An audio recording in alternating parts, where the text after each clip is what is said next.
untuk bikin jersey. Gimana nih nak bikin jersey yang bagus, gimana fashionnya supaya nggak norak lah gimana. Di situ aku mulai terlibat secara fisik di bola. Awalnya cuman ngedesain jersey untuk Liga 2, waktu itu Persepam Madura United. Terus keterusan.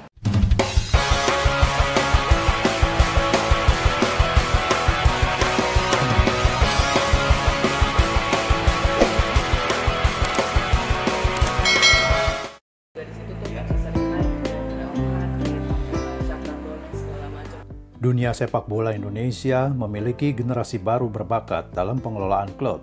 Dia seorang wanita bernama Anissa Zafarina Kasri yang saat ini menjadi Chief Operating Officer pada klub Madura United. Sarjana Ekonomi Universitas Indonesia ini sempat ingin mengambil S2 di bidang sepak bola sebelum akhirnya mengantongi sertifikat pengelolaan sepak bola dari Union of European Football Association atau UEFA pada tahun 2020. Putri dari Ahsanul Kossasi, tokoh sepak bola pemilik Madura United ini sangat antusias dan optimis terhadap dunia sepak bola di Indonesia. Untuk kesempatan pertama kalinya, Frame Tis TV menjumpai gadis ramah kelahiran Surabaya ini dan mengajaknya berbicara lebih dalam tentang sepak bola yang dicintainya dan telah menjadi bagian hidupnya. Perbincangan dengan Anissa berlangsung di kafe My Ten Coffee and Eatery miliknya di Senayan Park, Jakarta pada hari Rabu 25 Januari 2023. Berikut ini petikannya.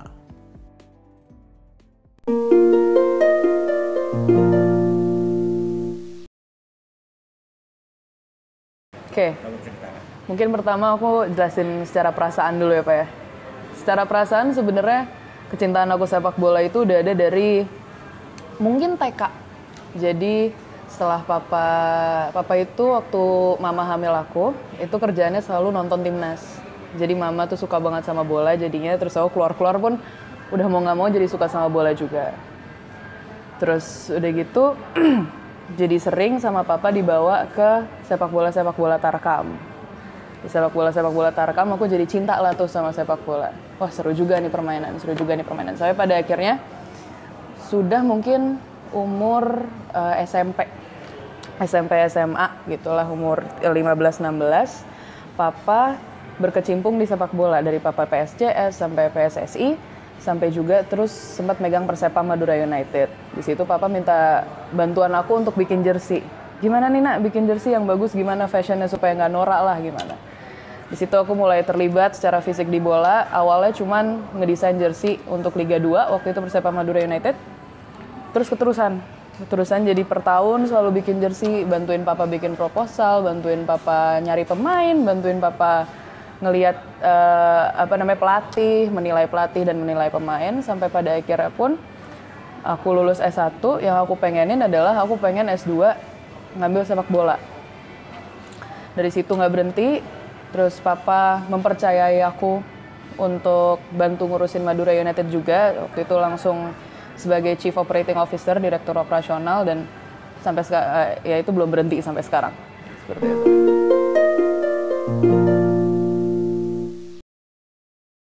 Sepak bola itu penghidupan aku pertama. Aku bekerja di sepak bola udah cukup lama juga.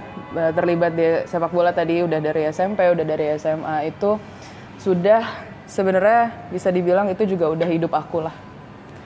Sepak bola itu selain mama papa, selain keluarga, selain teman-temanku, sepak bola adalah hal yang aku cintain juga gitu.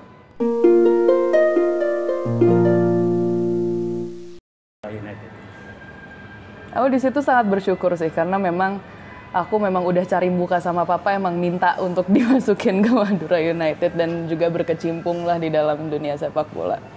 Aku sangat bahagia lah dan senang sama akhirnya apapun yang udah aku kerjakan sebelumnya ternyata dinilai papa sudah cukup layak untuk membantu dia ngurusin sepak bola ini. Jadi dengan aku di dalam dunia sepak bola, aku mempunyai harapan untuk bisa sedikit demi sedikit lah merubah dan membantu membaguskan lah, mengimprove sepak bola Indonesia.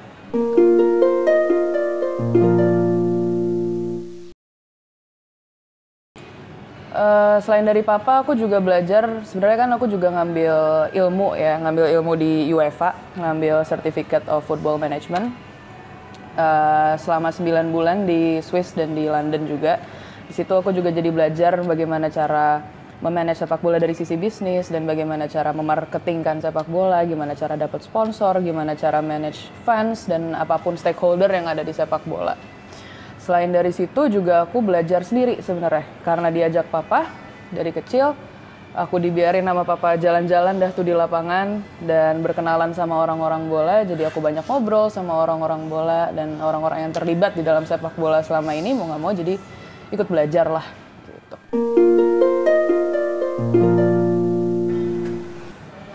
Sepak bola Indonesia sekarang memang masih banyak yang harus ditingkatkan lah ya. Pertama dari sisi profesionalisme, dari sisi menghargai semua aspek-aspek yang ada di dalam sepak bola itu sendiri. Maupun itu pertandingannya, maupun itu orang yang ngurusin, mau itu fansnya.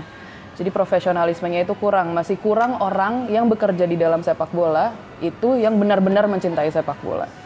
Yang benar-benar ingin membuat sepak bola Indonesia lebih bagus, lebih berprestasi, itu masih kurang. Masih banyak orang-orang di dalam situ yang masih egois lah, masih yang mikirin dirinya sendiri untuk mempunyai misi sendiri lah, bukan untuk sepak bola.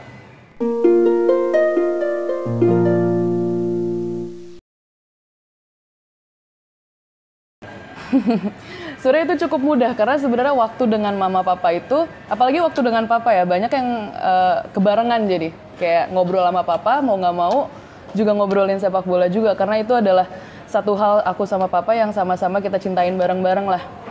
Kalau sama teman-teman, karena banyak teman-teman aku yang suka buat sepak bola juga, jadi mau nggak mau banyak bercerita lah sama mereka kayak lu gimana kerja di sepak bola segala macam. Jadi sebenarnya sangat tidak susah untuk aku membagi hal-hal tersebut sih, karena mau gimana pun hal yang terpenting di dalam hidup aku itu memang keluarga aku, dan alhamdulillahnya di dalam keluarga aku pun juga ada sepak bola, jadi mudah gitu.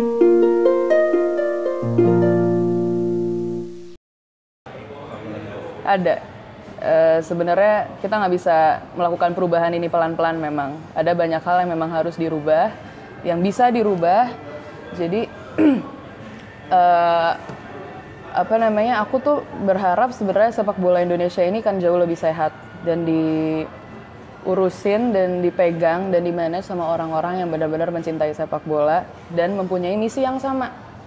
Untuk sepak bola Indonesia tuh berprestasi, mau dari sisi klub, mau dari sisi negara, semuanya sama. Jadi harapannya sebenarnya itu aja, mempunyai sepak bola yang sehat, profesional, dan berprestasi.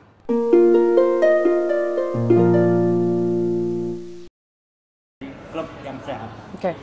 Pertama, klub yang sehat itu sebenarnya secara basic ya, itu secara financial dulu. Kalau misalnya secara financial kita sudah kuat, kita sudah tahu bagaimana cara menjual ke sponsor, gimana sudah tahu cara membranding dengan benar, secara financial harusnya sudah kuat. Pertama, itu sehat pertama di financial, supaya pemain betah dengan kita, pelatih betah dengan kita, dan mereka mempunyai mempunyai basis yang bagus lah untuk bekerja di suatu perusahaan, yaitu sepak bola, jadi digaji, sehat segala macam. Jadi mereka pun main bolanya pun juga nyaman gitu. Dari situ misalnya financialnya sudah sehat, selain itu adalah lebih ke menghargai satu sama lain lah.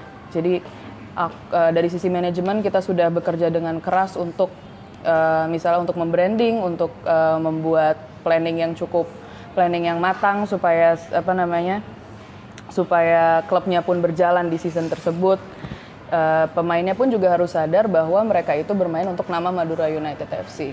Jadi mereka juga harus bermain dengan fair, bermain dengan semaksimal mungkin lah buat kita. Jadi pertama menurut aku yang sehat itu financial dulu, abis itu relationship terhadap manajemen dan orang-orang yang terlibat di situ maupun official dan pemain. Gitu.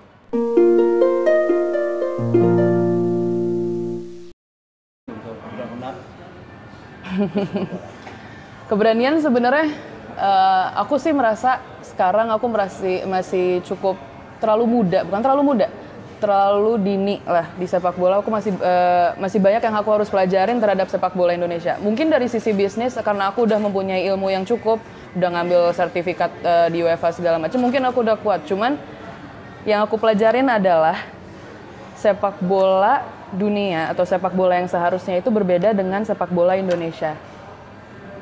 Politik di sepak bola Indonesia aku masih belum mengerti dan aku berharap itu akan cepat hilang. Oke, kalaupun misalnya berani, aku tahu mana yang benar, aku tahu mana yang harus dilakukan, aku tahu apa yang sedang terjadi di Indonesia. Keberaniannya di situ aja. Kalau misalnya tidak ada yang memulai, terus siapa lagi?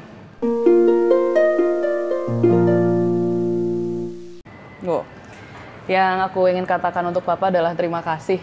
Basically sudah membimbing aku sampai sekarang dan sudah mensupport mimpi-mimpi aku, walaupun sebenarnya mimpi yang aku punya itu sangat tidak tradisional lah untuk perempuan. Maksudnya di sepak bola, terus menjunjung pendidikan tinggi, tapi sekarang kan udah nggak ada kayak gitu lagi ya. Jadi Papa tuh sangat mensupport aku dengan keinginan yang aku mau, dan terima kasih Papa sudah melakukan itu, dan juga terima kasih sudah menjadi contoh buat aku di umur 28 tahun ini, yang jadi benar-benar mempunyai sosok yang aku contoh di setiap harinya.